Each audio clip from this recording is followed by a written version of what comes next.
Okay, so in this video, we're going to talk about extrema, which is your highs and your lows. So we're going to talk about relative extrema. So there are two types of extrema or extremes when we talk about functions. We have what are called absolute, which is the highest it goes, and the lowest.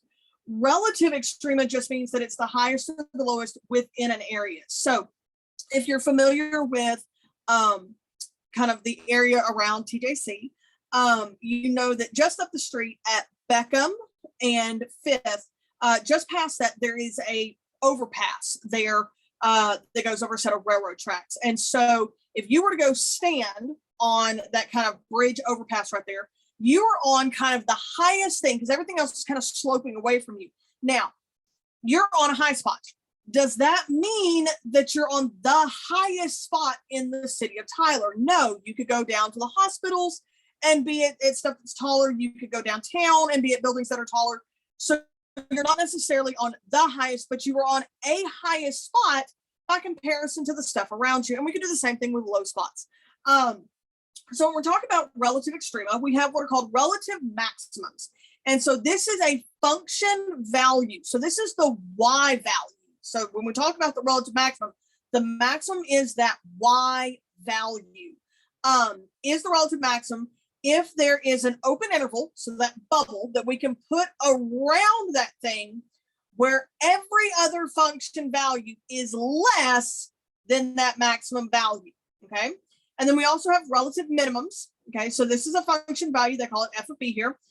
Is the minimum if there's an open interval, so again, a bubble around it, so that every other function value is greater than that actual value. So we're going to take a look here at an example. It's the same pretty picture that we had just before this. That was that kind of little S curvy looking one. And I'm going to get this drawn back up here.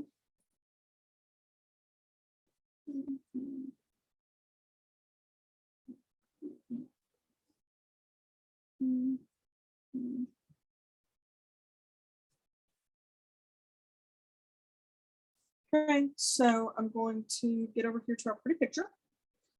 Okay, so we've got kind of a roughed out graph that looks like this. Now, I don't have what we're talking about with that absolute because this graph continues to go upwards. So it's never going to stop going upwards. So I don't have the highest that it's ever going to go. But I do have a high spot right here because I can put a little bubble around it. Okay, and I can make the bubble a little bit bigger. I can actually send that bubble almost over to here. As long as I don't get any of this upper chunk over here, I'm good. Where this is the highest spot. So if we're going to talk about a relative maximum, they ask these in two parts. So they'll ask, what is the relative max? Okay. And I'm going to guess that at about 2. So I'm going to say it's a height of 2.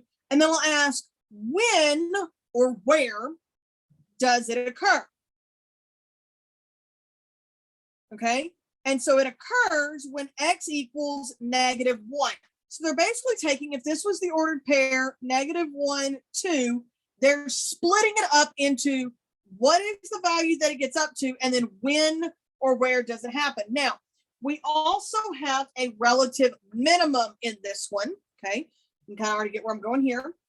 And I can actually make this, so if I wanted to, I could actually make my bubble go from like here to here. Again, I don't have to have an argument as long as I don't catch any of this portion of my graph over here that is lower than this. I can expand that bubble as far over as I want to. So again, what is the relative min? And I'm going to guess this one off again. I'm going to say it's at about -2. And then again, when does it occur?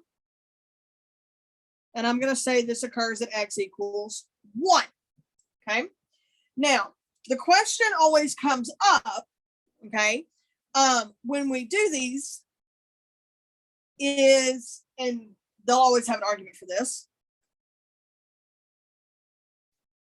What if I have a graph that does like this? Okay. Well, if I have a graph that looks like this, it's got lots of them, I can make several arguments, okay? Because I want to talk about maximums. I can, in theory, make little bubbles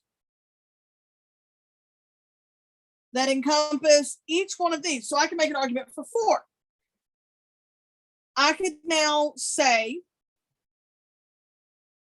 I only have 2, because if I'm going to pull this, then that's now the highest, and that's now the highest. Or if I pull the whole thing, that's it. Okay. Now, same argument for the low sides.